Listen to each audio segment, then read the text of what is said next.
Malabobo. Where? Malabobo, mga Tarem, Pangasinan. Mga Tarem. Is it still operational?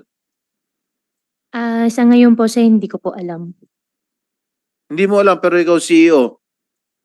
Sen, I invoke my right against I'm just self-incrimination. asking you if it is still operational. That is not an incriminating question.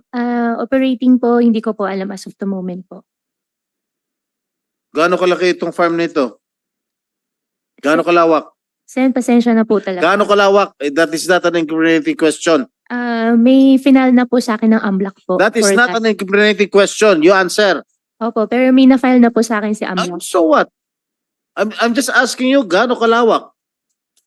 Sen, hindi ko po alam po yung exact po. At alam ko po, Sen, na since may na-file na po sa akin ng AMLAC, I invoke my right against self-incrimination po. But I'm telling you, my question is not incriminating. So you can just answer.